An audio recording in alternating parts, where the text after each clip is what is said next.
Hello friends. आज हम start कर रहे हैं 10th क्लास के चैप्टर 2 को। 10th क्लास का चैप्टर 2 जिसका नाम है बहुपद, पॉलिनोमियल, बहुपद। चैप्टर 1 जो है वो हमने कंप्लीट कर लिया था, उसके सारे के सारे क्वेश्चन और एग्जांपल, जो मोस्ट एग्जांपल थे वो भी हमने कवर कर लिए थे।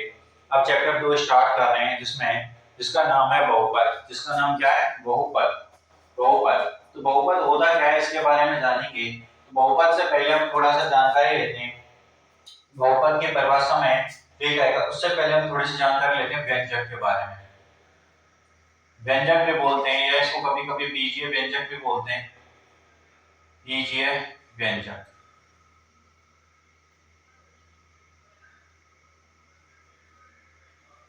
बीजीय व्यंजक।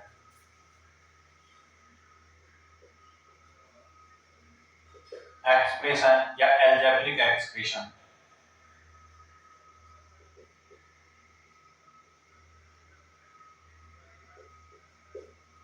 एक्सप्रेशन या एल्जेब्रिक एक्सप्रेशन। हम बात करते हैं व्यंजक या बीजीय व्यंजक की। तो गणित में व्यंजक जो होता है, गणित में व्यंजक या बोले या बीजीय व्यंजक बोले, यह वह होता है जिससे हम क्या करते हैं? संक्रियाएं करते हैं। जिसे क्या कहते हैं? संख्या और संक्रियाओं के बारे में जानते हैं। गणित में व्यंजक वह राशि होती है, वह गणितीय रूप होता है जिसमें संख्या, अक्षर। व्यंजक या बीजीय व्यंजक की बात करेंगे तो गणित में बीजीय व्यंजक या व्यंजक की बात करें हम, वो क्या होता है कि जिसमें हम संख्या और उनके ऑपरेशंस यानी संक्रियाओं के बारे में जानते हैं। वो क्या करते हैं? जैसे इस तरीके से प्लस किया, माइनस किया, भाग किया या गुणा किया, ये संक्रियाएं जो होती हैं वो किसके? व्यंजक के अंदर ही आती हैं। या फिर हम बात करें कि combination of variable and constant is called expression. व्यंजक क्या होता है? चर और अचर राशियों का संयोगन। चर और अचर राशियों का संयोगन क्या कहलाता है? व्यंजक कहलाता है। चर चर तथा अचर राशियों चर तथा अचर राशियों का संयोगन क्या कहलाएगा? व्यंजक कहलाता है। व्यंजक कहलाता है।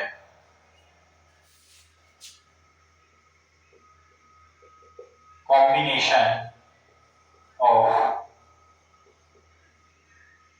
Variable and constant is called expression. Combination of variable and constant is called expression. यानी कि चर और अचर राशियों का संयोजन क्या कहलाता है? व्यंजक कहलाता है। अब चर और अचर राशियों का संयोजन क्या कहलाएगा? व्यंजक कहलाएगा।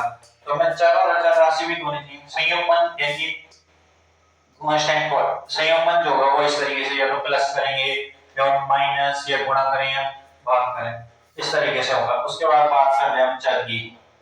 सबसे पहले होगा चर, वेरिएबल। चर क्या है? तो ऐसा गणितीय रूप जिसका मान क्या है? चेंज होता रहे।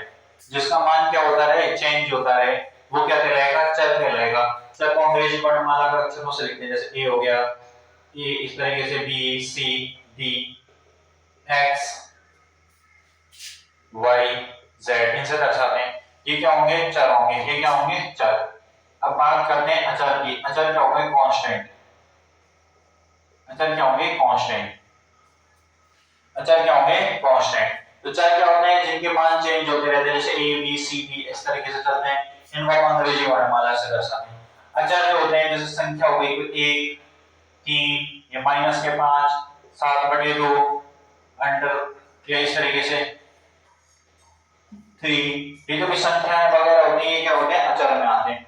ये किस में होंगे? अचर में। ठीक है। जिनका जो मान है वो क्या रहे? हमेशा फिक्स रहे। जिनका मान है जो फिक्स रहे वो क्या कहलाएंगे? अचर कहलाएंगे। और जिनका मान हमेशा परिवर्तित होता रहेगा वो क्या कहलाएंगे? चर कहलाएंगे। चर का मान जो है वो किस तरीके से होता है? कि जैसे हम समीकरण निकालते हैं, समीकरण निकालेंगे उनमें मान जो है हमेशा अलग अलग मान आएंगे, अलग अलग समीकरण के लिए अलग अलग मान आएंगे अलग अलग बिंदु पर। अब मुझे बताइए अचर का है एक जो है एक का मान एक ही रहेगा, चाहे कहीं पे भी निकाले एक का मान एक ही रहेगा, लेकिन ये जो है ए बी सी डी इनके मान जो है चेंज होते रहेंगे। तो सबसे पहले हमने बात की थी व्यंजक की। व्यंजक क्या है? Combination of variable and constant is called expression. यानी कि चर और अचर राशियों का संयोजन क्या कहलाएगा? क्या कहलाएगा?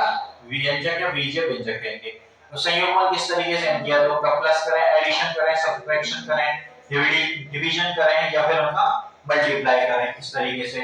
फिर बात करते हैं चर की। चर क्या होते हैं? जिनके मान चेंज होते हैं। अचर क्या होते हैं? जिनके मान चेंज नहीं होते। अब आती है इसकी बहुपद की परिभाषा। अब बात करेंगे हम बहुपद की। इसकी बात करेंगे बहुपद की, पॉलिनोमियल।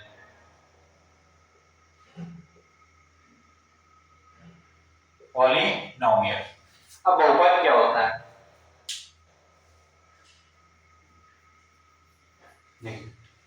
बहुपद जो होगा ऐसा बीजीय व्यंजक, ऐसा बीजीय व्यंजक, ऐसा बीजीय व्यंजक जिसमें, ऐसा बीजीय व्यंजक जिसमें चर की घात, चर की घात या चर का हम सबसे पहले बात करें कि जब भी ऐसे बीजीय व्यंजक जिसमें पहला होगा चर का गुणांक, चर का गुणांक, चर का गुणांक यानी कि ए बी सी डी जो भी आएंगे बहुपद में, उनका जो गुणांक होगा वो कैसे होनी चाहिए? वास्तविक संख्या होनी चाहिए। चर का गुणांक कैसे होनी चाहिए? वास्तविक संख्या होनी चाहिए। चर का गुणांक कैसे होनी चाहिए? वास्तविक संख्या। अब वास्तविक संख्या क्या होती है? ये सभी जानते हैं वास्तविक संख्या क्या होती है। तो चर का गुणांक कैसे होना चाहिए? वास्तविक संख्या होनी चाहिए। और दूसरी कंडीशन क्या है? पहले गुणांक, गुणांक का मतलब जैसे ये लिख रहा है a प्लस b, इस तरीके से लिख रहा है। a का गुणांक जो है वो होगा 1, a का गुणांक क्या है? 1। इसी तरीके से b का गुणांक भी क्या है? 1 है। ये इस तरीके से लिख रहा है 2a प्लस b, इसमें a का गुणांक कितना है? 2, a का गुणांक कितना है? 2, और b का गुणांक कितना है? 1। तो इस तरीके से जो होते हैं गुणांक। तो चर का गुणांक कैसे होनी चाहिए? वास्तविक संख्या होनी चाहिए। चर का गुणांक कैसी संख्या होनी चाहिए? वास्तविक संख्या होनी चाहिए। और चर पे कोई भी भिन्न, भिन्नात्मक या ऋणात्मक घात नहीं होनी चाहिए।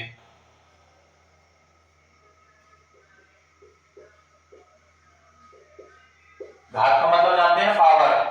कोई भी ऐसी पावर नहीं होनी चाहिए जो कैसी हो, या तो नेगेटिव फॉर्म में हो या भिन्न के फॉर्म में हो, या नेगेटिव फॉर्म में हो या भिन्न के फॉर्म में हो, ऐसी कोई भी पावर नहीं होनी चाहिए।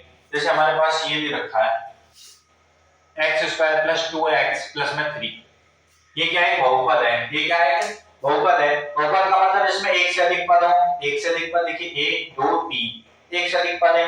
पद क्या होते हैं उन सब के बारे में आगे डिटेल में बात करेंगे। पहले आप ये समझिए, ये सबसे पहले ऐसा बीजीय व्यंजक। तो बीजीय व्यंजक क्या होते हैं हमें पता चल गया, चर और अचर राशियों का संयुग्मन। चर और अचर राशियों का संयुग्मन। संयुग्मन कैसे होगा? इस तरीके से। देखिए यहाँ पे चर है, यहाँ पे भी चर है, और ये अचर राशि है, प्लस से जोड़ रहे हैं, संयुग्मन हो गया, बीजीय व्यंजक कंप्लीट हो गया। अब क्या कह रहा है? चर का गुणांक वास्तविक संख्या हो।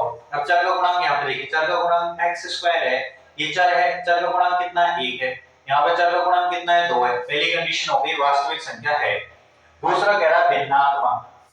दूसरा क्या कह रहा है? भिन्नात्मक या ऋणात्मक घात ना हो। अब बताइए इसकी घात कितनी है? 2। घात कितनी है? 2। क्या भिन्न के रूप में? a/b के रूप में? नहीं है ना। क्या ऋणात्मक है? नहीं है। यहाँ पे चर की घात कितनी है? 1 है। वो भी कैसी है? धनात्मक ही है। तो ऋणात्मक और भिन्नात्मक है? नहीं है। ये क्या होगा? एक बहुपद होगा। ये क्या होगा? एक बहुपद होगा। ये क्या होगा? एक बहुपद होगा। तो बहुपद के लिए दो कंडीशन है। कितनी है? दो कंडीशन। ये चर का गुणांक वास्तविक होना चाहिए और घात जो है वो भिन्नात्मक या ऋणात्मक नहीं होनी चाहिए। जैसे कोई भी ये दे रखा है 1/x, 1/x है, तो इसको इस तरीके या देखिए जैसे ये 1/x, तो x को ऊपर लेके जाएंगे, तो x को ऊपर लेके जाएंगे तो घात जो होगी वो माइनस में होगी। या फिर इस तरीके से देते हैं √x, √x अंडर रूट है, तो इसका मतलब इसकी घात कितनी है? 1/2, तो x की पावर 1/2, तो यहाँ x की पावर -1। तो बताइए क्या ये दोनों बहुपद होंगे? नहीं होंगे। तो ये बहुपद नहीं होंगे और यह भी बहुपद नहीं होगा। तो बहुपद के लिए क्या आवश्यक है? कि उसकी घात भिन्नात्मक या ऋणात्मक ना हो। यहाँ पे देखिए ऋणात्मक घात आ रही है, यहाँ पे कैसी घात आ रही है, ऋणात्मक। ऐसा बीजीय व्यंजक जिसमें चर का गुणांक वास्तविक संख्या को छोड़ो, भिन्नात्मक घात अब 1/x है, ऊपर लिखेंगे x की पावर -1, x की पावर -1 कैसी घात होगी, भिन्नात्मक, कैसी घात होगी, ऋणात्मक, कैसी है, नेगेटिव पावर है। अब यहाँ पे √x की बात करें तो इसकी x की पावर 1/2 यानी भिन्न के रूप में, तो क्या ये बहुपद होगा, नहीं होगा, ये क्या होंगे, बहुपद नहीं होंगे, ये रहेंगे पावर का खेल। अब हम बहुपद की बात करेंगे। अब बीजीय व्यंजक व्यंजक कर लिए, चर अचर कर लिए और बहुपद कर लिए। अब बहुपद में थोड़ा सा आगे बढ़ते हैं। बहुपद में क्या करते हैं, थोड़ा सा आगे बढ़ते हैं, इसके प्रकार जानते हैं, बहुपद के प्रकार बात करते हैं। बहुपद के प्रकार, टाइप्स ऑफ पॉलिनोमियल। तो बहुपद के प्रकार दो तरीके से होता है। बहुपद में कितने तरीके से, दो प्रकार से, जैसे ये दे रखा है x² + 2x + 3, ये बहुपद है हमारे पास। क्या ये बहुपद है, तो देखिए बहुपद की जांच कैसे करेंगे, चर का गुणांक कैसे होनी चाहिए, वास्तविक संख्या, यहाँ चर का गुणांक कितना है, 1, या चर का गुणांक 2, वास्तविक संख्या है, ठीक है। और चर की घात जो है वो कैसी नहीं होनी चाहिए, या तो भिन्न या ऋणात्मक फॉर्म में नहीं हो, ये कैसी है, धनात्मक फॉर्म में, यहाँ भी धनात्मक है, ठीक है, चल गई, कोई दिक्कत नहीं है, ना ऋणात्मक है ना भिन्न के रूप में। तो अब देखिए इसमें जो है सबसे पहला यहाँ पे घात कितनी है, घात कितनी है इसकी, 2 है।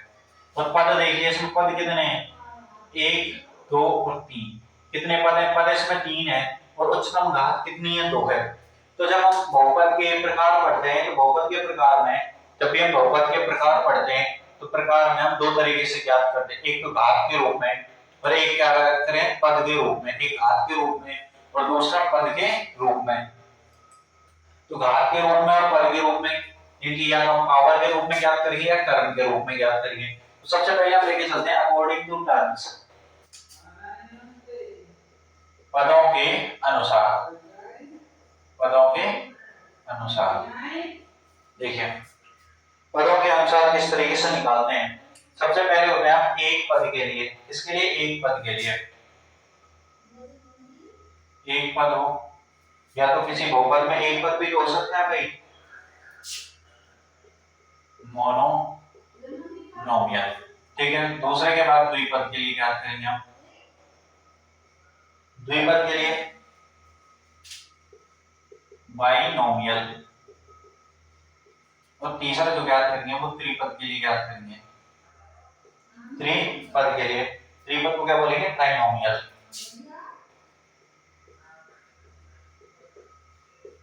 ट्राइनोमियल, तो पहला पद क्या होता है, दूसरा पद क्या होता है, त्रिपद क्या होता है, उसके लिए देखते हैं। देखिए सबसे पहले एक पद मोनोनोमियल, मोनोमियल,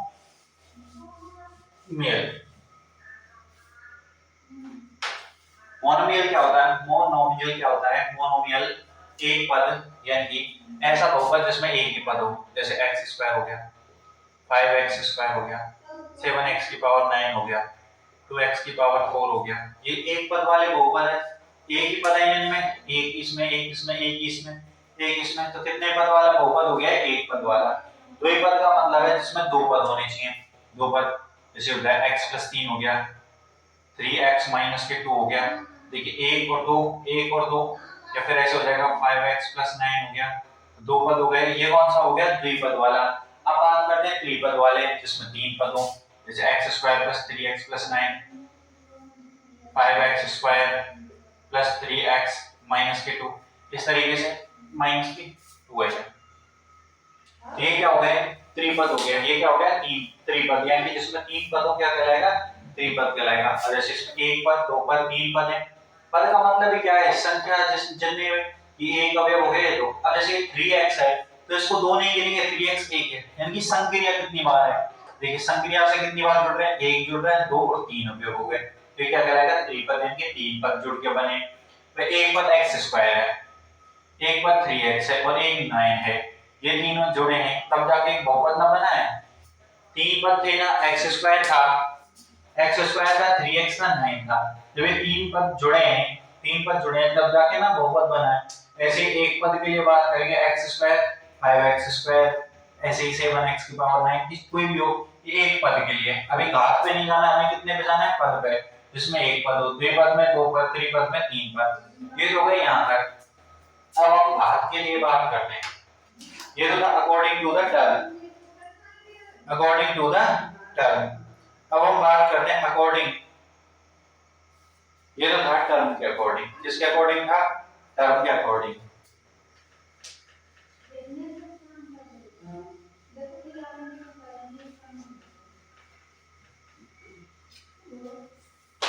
टर्म हो गई। टर्म के बाद हम बात करते हैं पावर की। अकॉर्डिंग टू द पावर, घात के अनुसार। घात के अनुसार कैसे होते हैं, घात क्या होती है, सबसे पहले कोई भी बहुपद में चर की घात जब ज्ञात करेंगे, कोई भी बहुपद में चर की सबसे बड़ी जो घात होगी, यानी सबसे उच्चतम जो मान होगा चर का, चर राशि की घात का जो उच्चतम मान होगा वही बहुपद की घात कहलाएगी। बहुपद की घात क्या होगी, चर राशि का, बहुपद में चर राशि की उच्चतम घात। चर राशि की जो उच्चतम घात होगी, सबसे बड़ी घात होगी, वही क्या कहलाएगी, बहुपद की घात कहलाएगी। उसमें सबसे पहले आता है शून्य बहुपद, जीरो पॉलिनोमियल।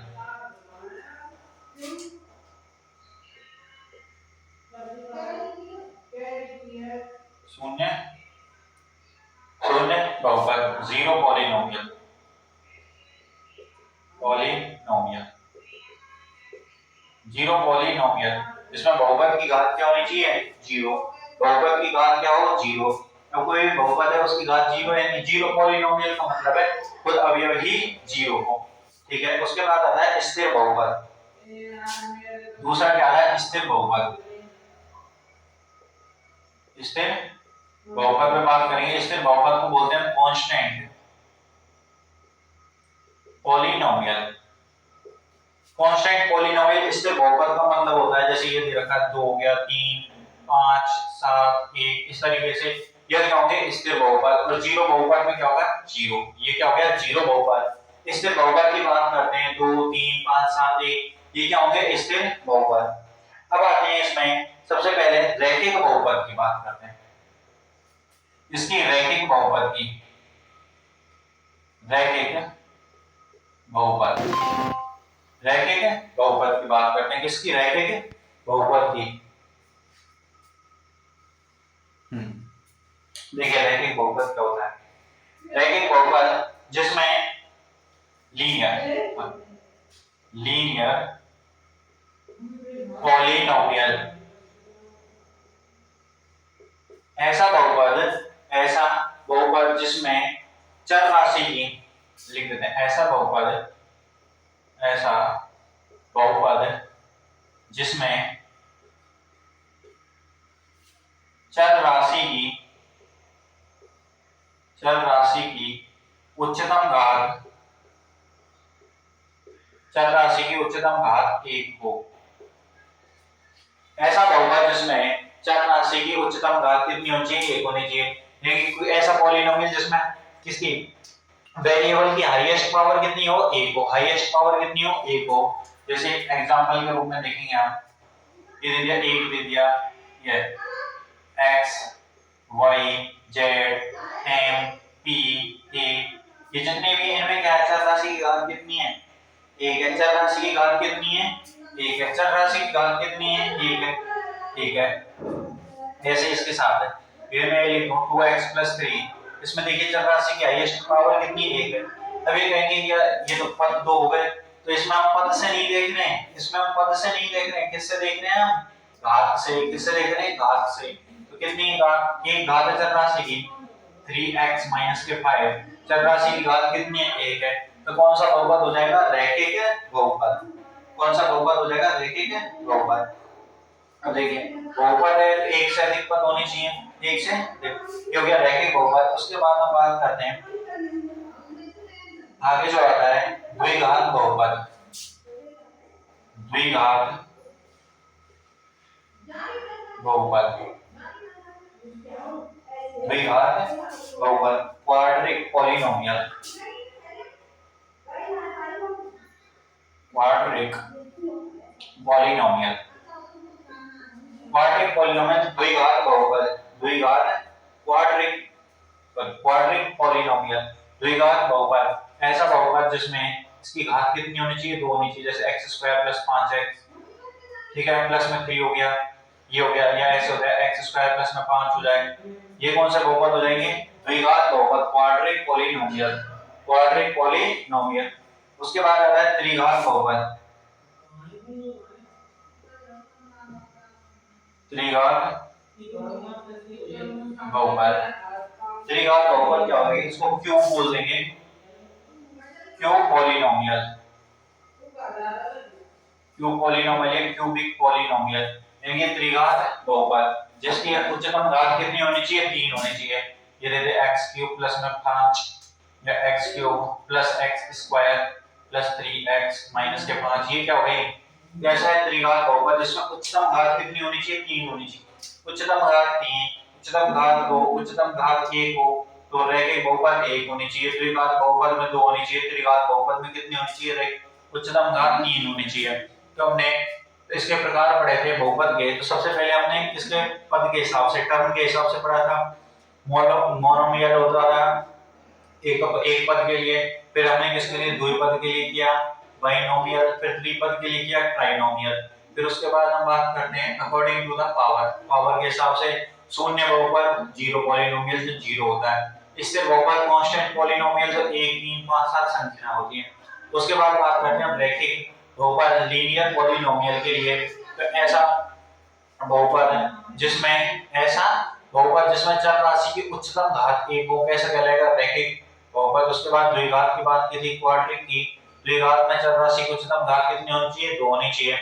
फिर बात करते हैं हम त्रिघात की, क्यूबिक की, त्रिघात बहुपद या घन बहुपद भी बोल देते हैं इसको, त्रिघात बोल दो या घन बोल दो, ठीक है। ये क्या होगा, त्रिघात बहुपद या घन बहुपद जिसमें चर राशि की उच्चतम घात कितनी होनी चाहिए, 3 होनी चाहिए। चर राशि की उच्चतम घात 3। ये तो बहुपद की हमने बात कर ली थी, बहुपद के प्रकार की बात हो गई थी। किसकी बात हो गई थी, बहुपद के प्रकार की। अब बहुपद के प्रकारों के बाद एक आता है बहुपद का शून्य, उसको देखते हैं कि बहुपद के शून्य क्या होते हैं। बहुपद के शून्य,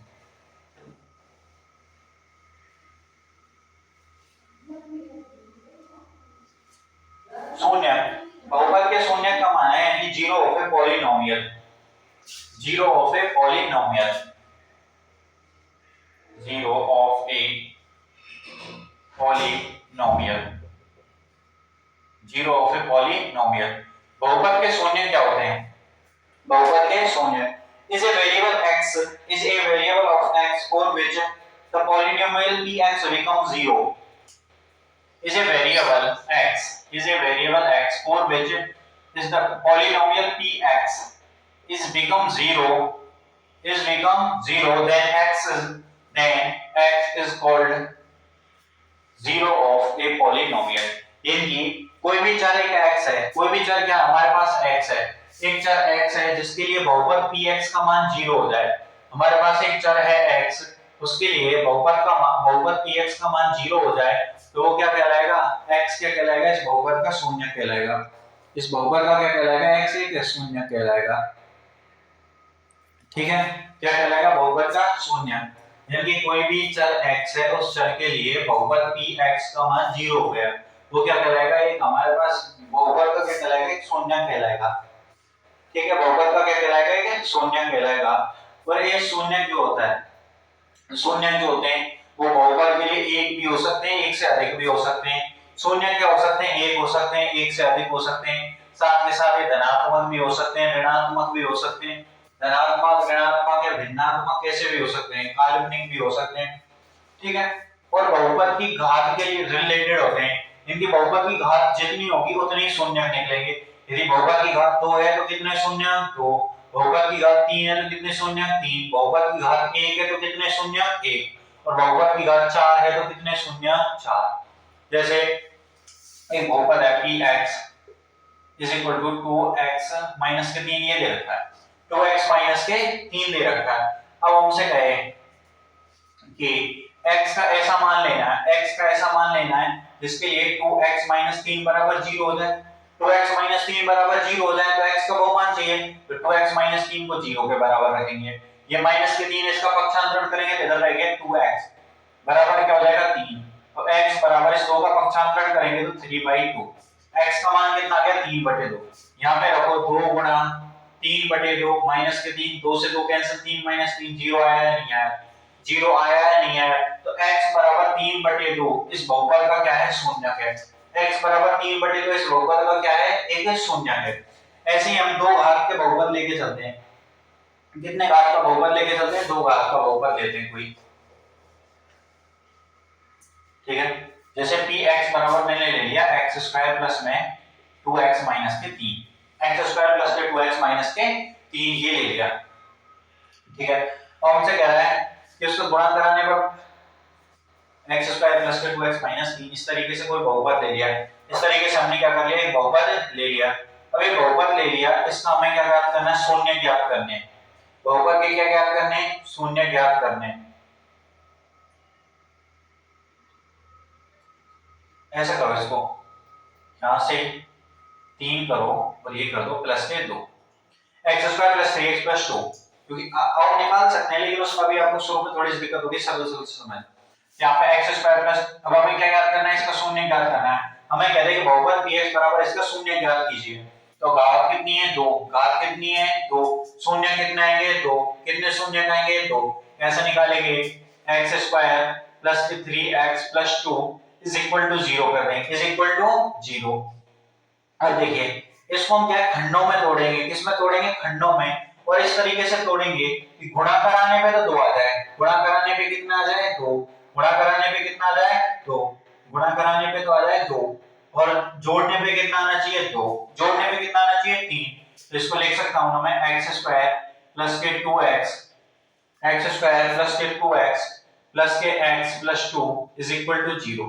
अब देखिए गुणा कराएंगे तो गुणा कराने पे हमारे पास 2 गुणांक में आना चाहिए, 2 गुणांक और x स्क्वायर, यानी गुणा कराने पे तो 2x स्क्वायर आना चाहिए और जोड़ने पे 3x, तो 2x और x को जोड़ेंगे 3x आएगा, गुणा कराएंगे तो कितना आएगा 2x स्क्वायर, गुणा कराने पे 2x स्क्वायर, गुणा कराने पे तो 2x स्क्वायर आना चाहिए, जोड़ने पे 3x आना चाहिए।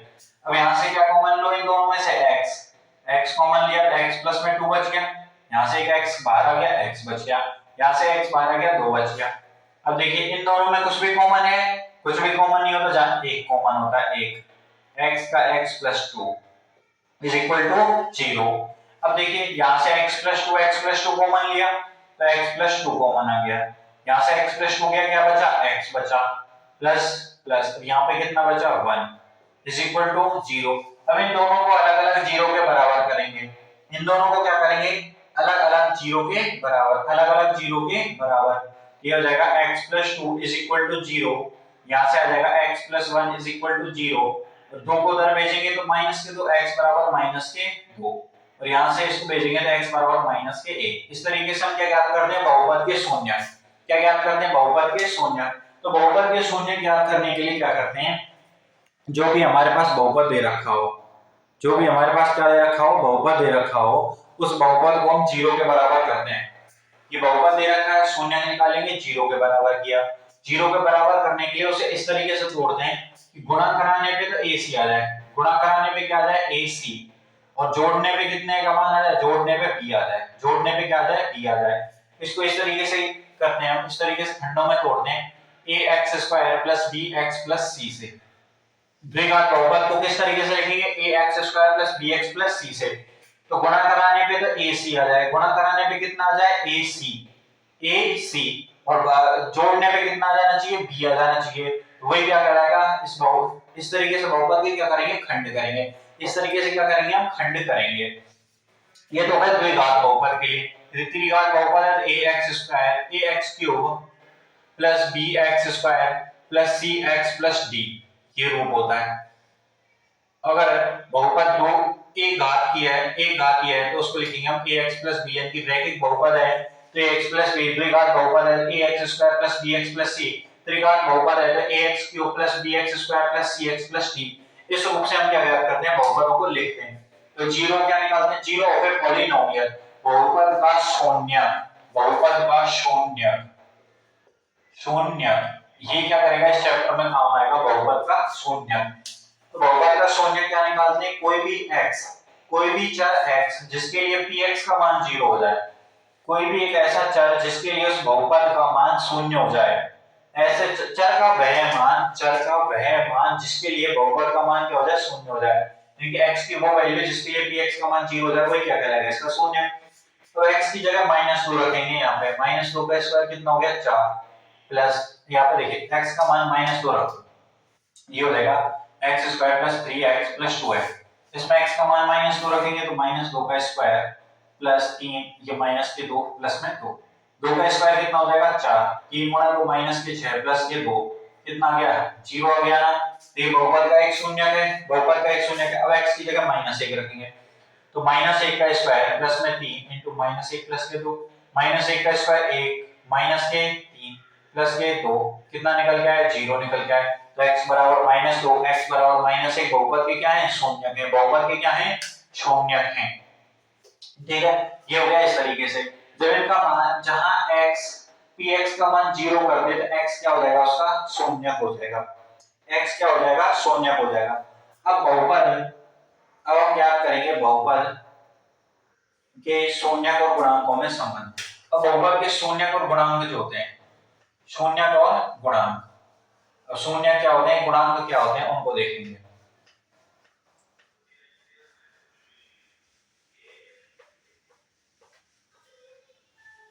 ठीक है, एक द्विघात बहुपद लेके चलता हूं मैं।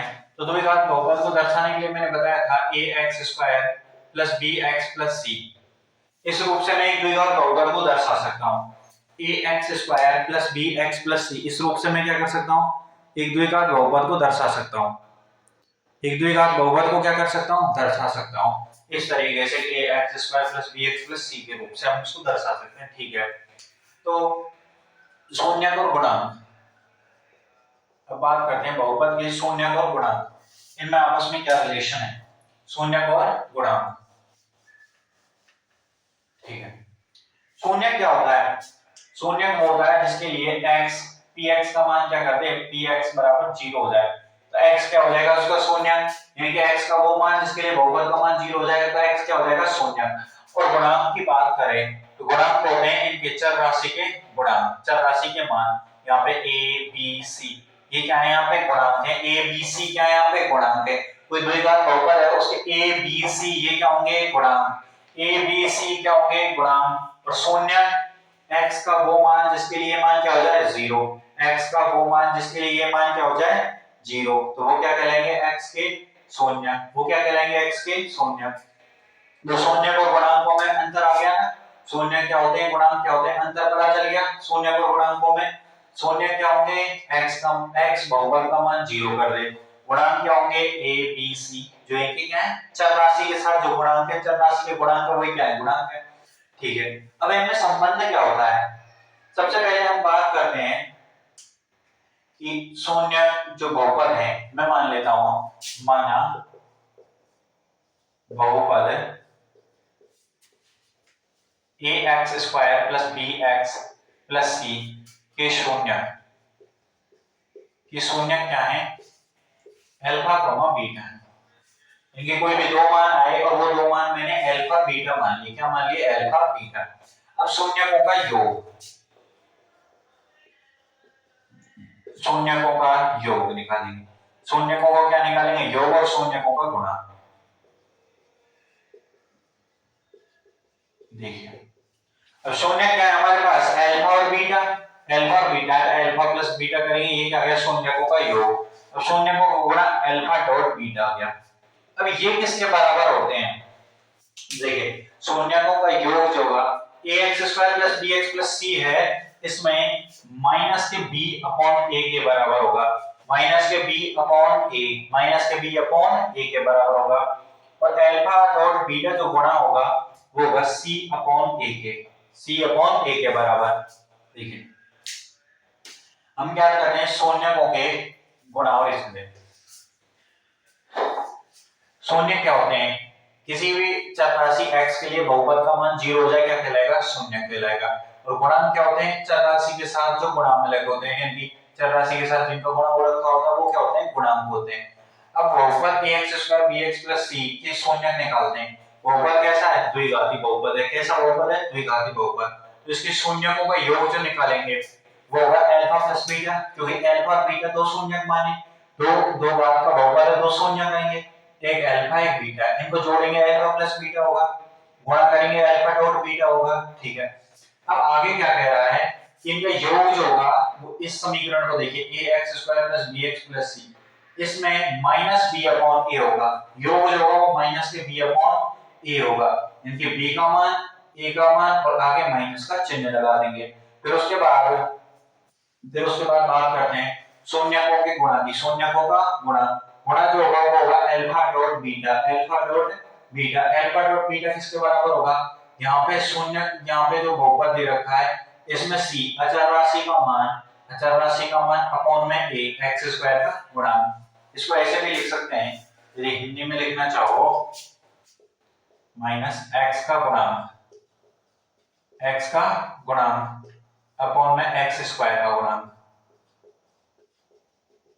x का गुणांक अपॉन में x² का गुणांक, यहाँ पे आ जाएगा अचर राशि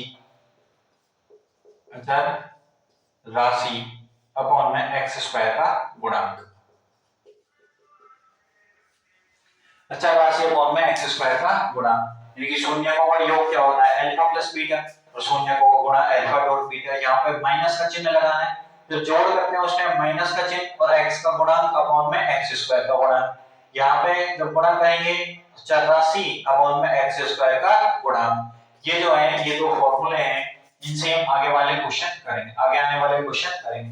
यदि इसको हम त्रिघात बहुपद के लिए लेते हैं, त्रिघात बहुपद के लिए मैं यहीं पे समझा देता हूं आपको, त्रिघात बहुपद आपके में है नहीं है लेकिन लेते हैं त्रिघात बहुपद के लिए, तो समीकरण क्या बनेगा ये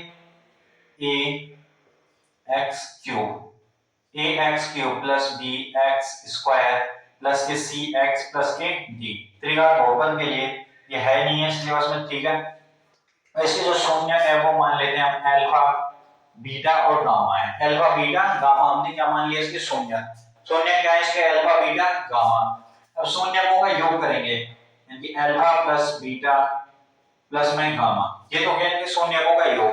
अब इनके शून्यकों का योग जो होगा वो किसके बराबर होगा माइनस के b अपॉन a के, अब माइनस के b अपॉन a के, अब यहाँ पर b जो है देखिए माइनस को तो छोड़ दीजिए, b जो है x का गुणांक था क्योंकि दो घात बहुपद था, अब यहाँ पे b किसका x² का गुणांक अपॉन में x³ का गुणांक, अब जो आएगा वो आएगा alpha beta plus beta gamma plus gamma alpha, ये जो मान आएगा अल्फा बीटा गामा और गामा अल्फा का जो मान है वो होगा c अपॉन में a के बराबर है, कि अल्फा बीटा का गुणा कराएं बीटा गामा का गामा अल्फा का, इनका आपस में गुणा कराएं, और एक होगा अल्फा बीटा और गामा, इन तीनों का यदि गुणा कराएंगे, इन तीनों का क्या करेंगे गुणा करेंगे तो वो किसके बराबर होगा, वो होगा d अपॉन a के बराबर, किसके बराबर d अपॉन a के बराबर, लेकिन अब इस बार में किसका चिन्ह हो जाएगा माइनस का, अचर राशि अपॉन में x³ का गुणांक।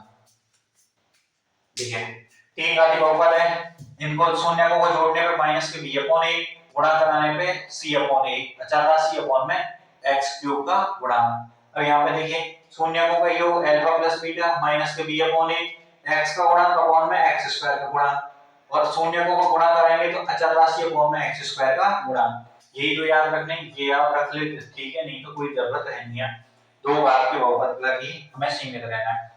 अब देखिए ये तो बहुपद के शून्यक हो गए, किस तरीके से निकालते हैं इनको, शून्यकों का मान क्या होगा, गुणा योग किस तरीके से वो निकाल के भी बताया था, एक रैखिक बहुपद के लिए और द्विघात बहुपद के लिए भी बता दिए थे। तो इस तरीके से हम क्या करेंगे इस पूरे चैप्टर में इनके मान को क्या करेंगे निकालेंगे, इनके मान को ज्ञात करेंगे।